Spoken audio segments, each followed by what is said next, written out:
Good morning, Bryn. I am having a bit of a foggy brain day today, so I thought I might read us another chapter and see if that'll engage my brain and get me going for the day. This next chapter is called Miss Honey's Story. We mustn't hurry this, Miss Honey said, so let's have another cup of tea, and do eat that other slice of bread. You must be hungry. Matilda took the second slice and started eating it slowly. The margarine wasn't all that bad. She doubted whether she could have told the difference if she hadn't have known. Miss Honey, she said, suddenly, do they pay you very badly at our school?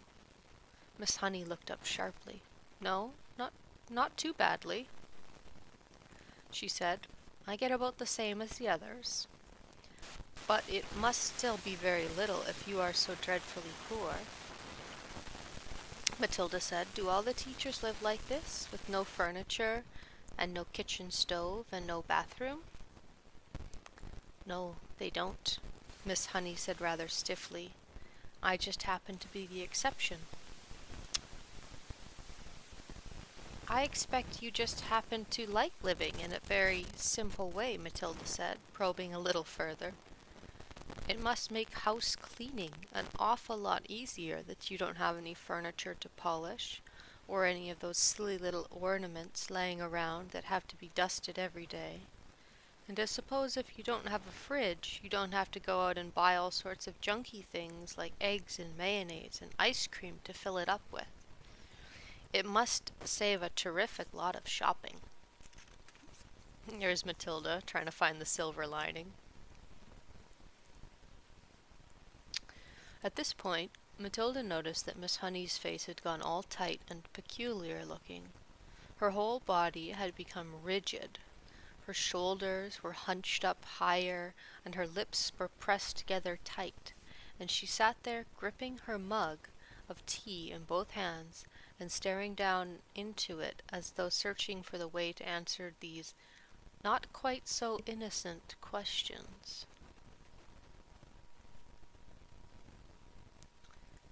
Here's a picture.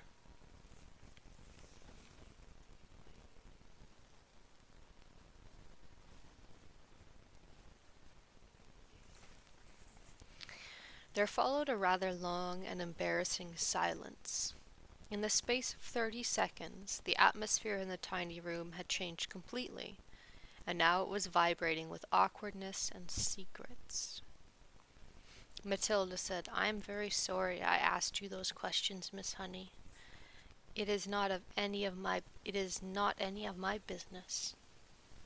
At this, Miss Honey seemed to rouse herself. She gave a shake of her shoulders, and then very carefully she placed her mug on the tray. Why shouldn't you ask? She said.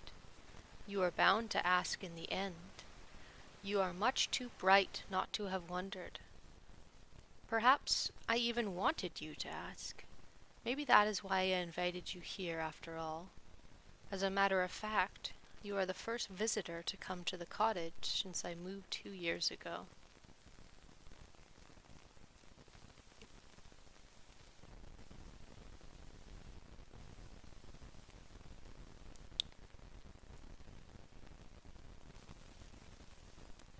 I understand wanting to have someone to talk to, and Matilda is a remarkable child, but I feel like it was a little bit selfish of Miss Honey to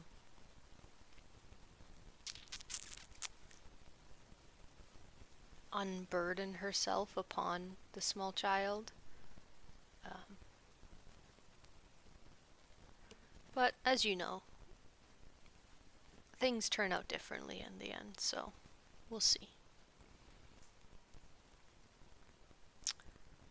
Matilda said nothing. She could feel the tension growing and growing in the room.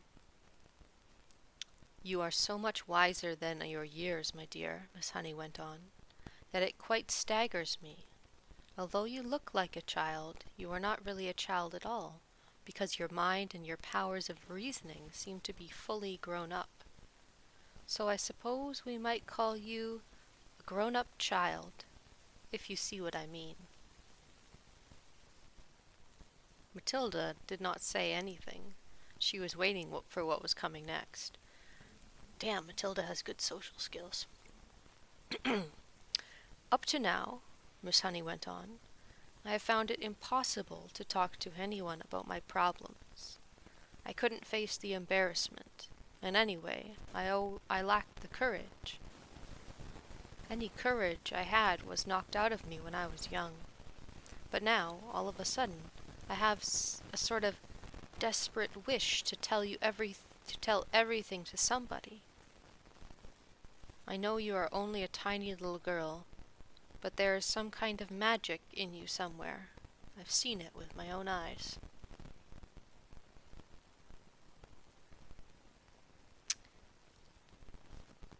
Now I'm doubting my words earlier. I am suspecting that Miss Honey feels a kinship to Matilda because were both raised in abusive families.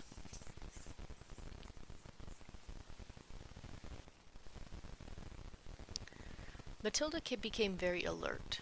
The voice she was hearing was surely crying out for help. It must be. It had to be. Then the voice spoke again. Have some more tea, it said. I think there's still a drop left. Matilda nodded. Miss Honey poured tea into both mugs and added milk. Again, she cupped her own mug in both hands and sat there sipping. There was quite a long silence before she said, May I tell you a story? Of course, Matilda said. I am 23 years old, Miss Honey said, and when I was born, my father was a doctor in this village. We had a nice old house, quite large, red brick. It's tucked away in the woods behind the hills. I don't think you know it. Matilda kept silent. I was born there, Miss Honey said. And then came the first tragedy. My mother died when I was 2. My father, a busy doctor, had to have someone to run the house and look after me. So he invited my mother's unmarried sister, my aunt, to come live with us. She agreed, and she came. Ooh, interesting.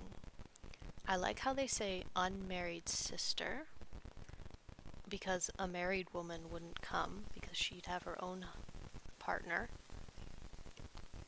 But in this context, we learn that the sister is unmarried, but she also treats the child very poorly.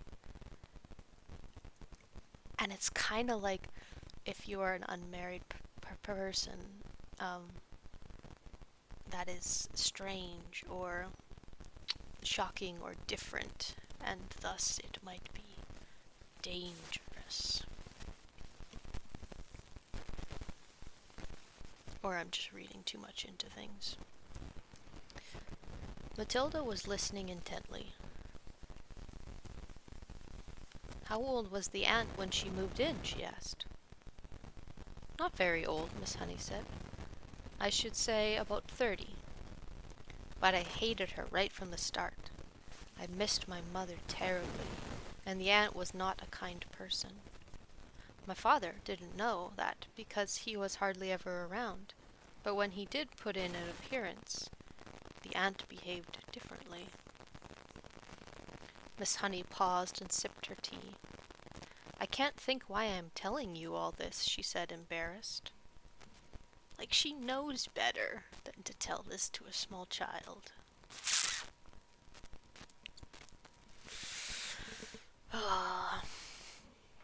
Go on, Matilda said. Please. Well, Miss Honey said, then came the second tragedy. When I was 5, my father died very suddenly. One day he was there, the next day he was gone. And so I was left to live alone with my aunt. She became my legal guardian. She had all the powers of a parent over me, and in some way or another she became the actual owner of the house. "How did your father die?" Matilda asked. It's interesting you should ask that," Miss Honey said. "I myself was much too young to question it at the time, but I found out later that there was a good deal of mystery surrounding his death." "They don't know how he died?" Matilda asked. "Well, not exactly," Miss Honey said, hesitating. "You see, no one could believe that he would ever have done it. He was such a very sane and sensible man." "Done what?" Matilda asked. "Killed himself." Matilda was stunned. "Did he?" she gasped. There's a picture.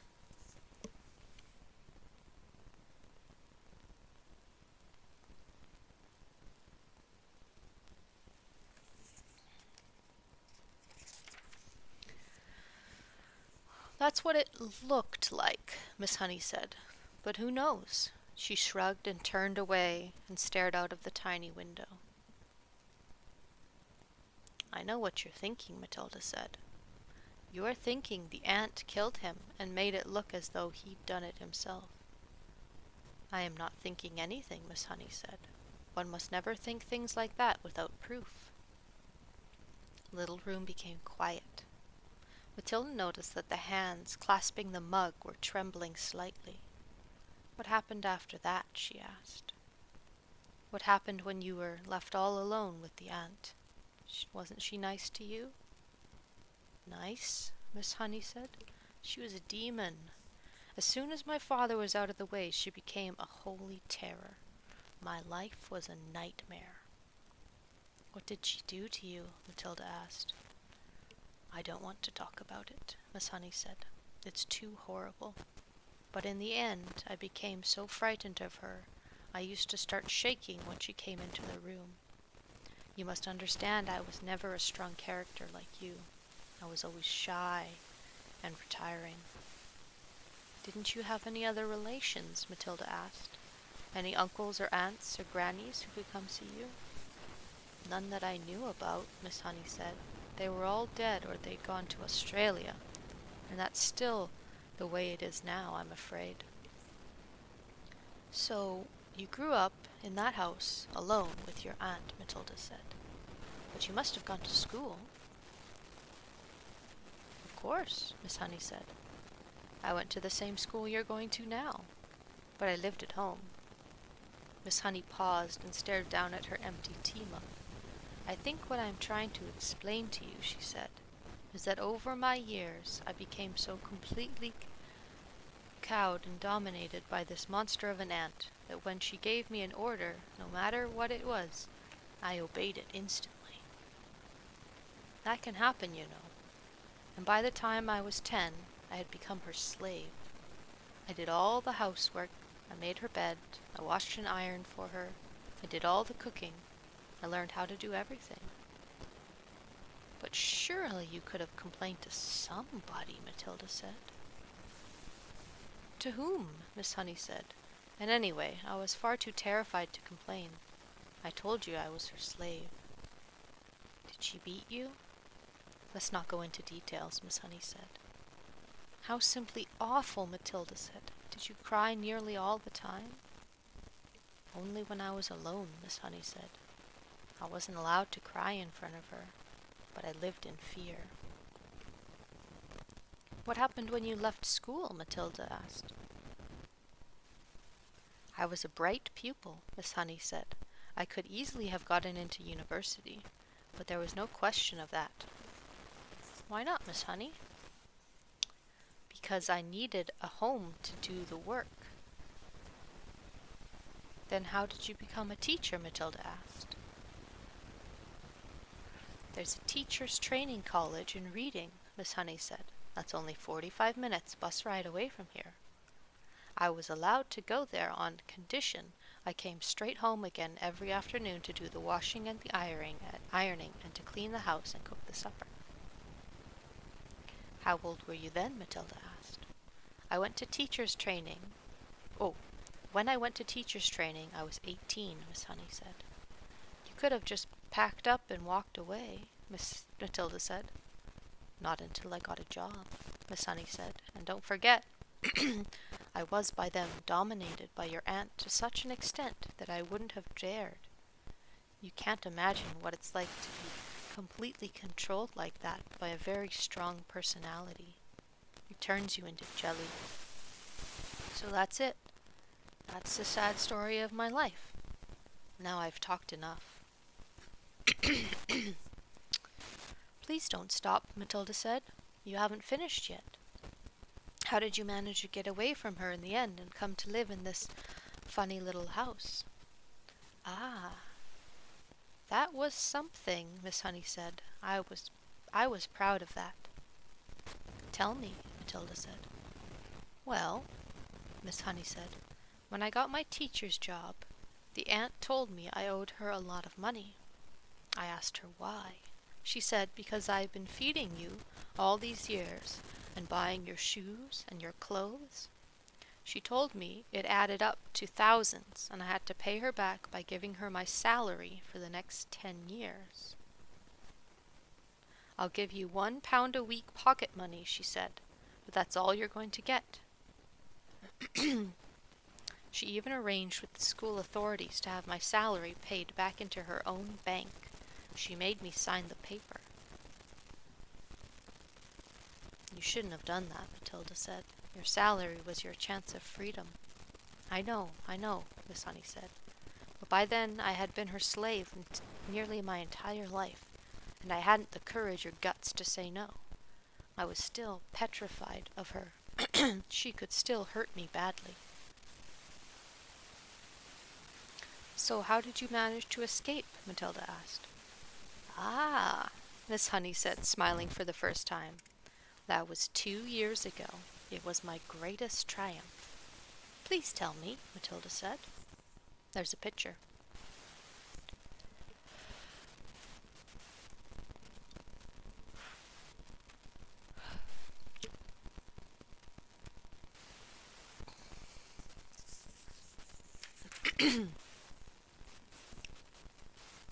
I used to get up very early and go for walks while my aunt was still asleep, Miss Honey said. And one day I came across this tiny cottage. It was empty. I found out who owned it. It was a farmer. I went to see him. Farmers also get up very early. He was milking his cows, and I asked him if I could rent his cottage. You can't live there, he cried. It's got no conveniences, no running water, no nothing. I want to live there, I said. I'm a romantic, and I have fallen in love with it. Please rent it to me. You're mad, he said, but if you insist, you're welcome to it. The rent will be 10 pence a week. Here's 1 month's rent in advance, I said, giving him 40p. And thank you so much. How super, Matilda cried. So suddenly you had a house all of your own.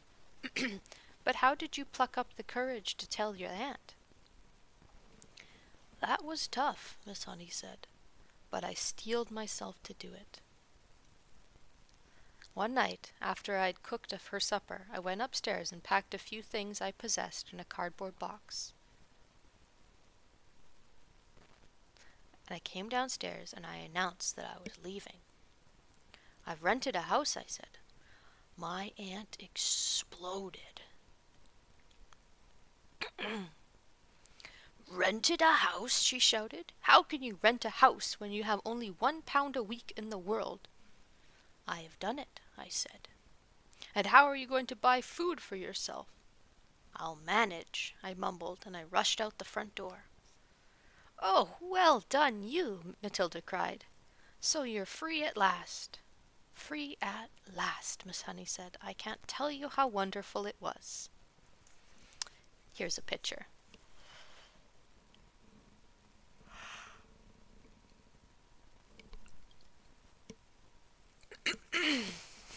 But have you really managed to live here on £1 a week for 2 years? Matilda asked. I most certainly have, Miss Honey said. I pay 10 pence rent, and the rest just about buys me paraffin from my stove and the lamp, A little milk and tea and bread and margarine. That's all I need, really. As I told you, I have jolly good tuck-in at the school lunch." Matilda stared at her. What a marvelously brave thing Miss Honey had done. Suddenly she was a heroine in Matilda's eyes. "Isn't it awfully cold in the winter?" she asked.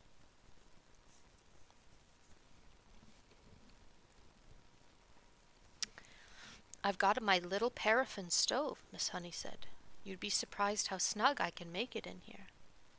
"Do you have a bed, Miss Honey?" "Not exactly," Miss Honey said, smiling again. "But they say it's very healthy to sleep on a hard surface." All at once, Matilda was able to see the whole situation with absolute clarity. Miss Honey needed help. There was no way she could go on existing like this indefinitely. "You would be a lot better off, Miss Honey," she said, "if you gave up your job and drew unemployment money." "I would never do that," Miss Honey said. "I love teaching." "This awful aunt," Matilda said. "I suppose she is still living in your lovely old house." "Very much so," Miss Honey said. She's still only about 50. She'll be around for a long time yet." "And do you think your father really meant her to own the house forever?" "I'm quite sure he didn't," Miss Honey said. "Parents will often give a guardian the right to occupy the house for a certain length of time, but is nearly always left in trust for the child. It then becomes the child's property when they grow up." "Then surely it is your house," Matilda said. "My father's will was never found," Miss Honey said. "It looks as though somebody destroyed it." "No prizes for guessing who," Matilda said. "No prizes," Miss Honey said. "But if there is no will, Miss Honey, then surely the house goes automatically to you. You are next of kin."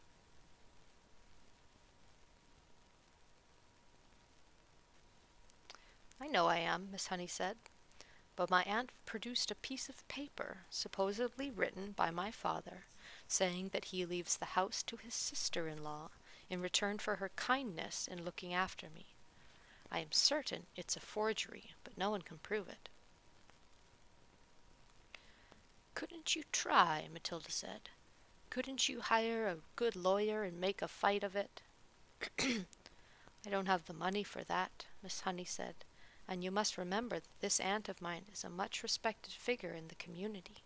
She has a lot of influence." "Who is she?" Matilda asked.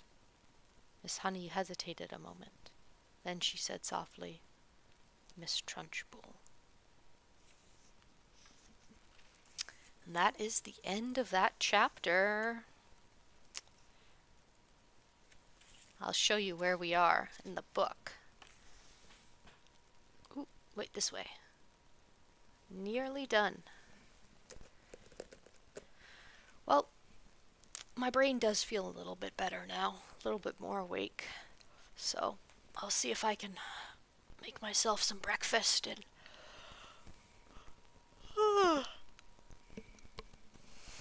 get going for the day. Cheerio, kiddo.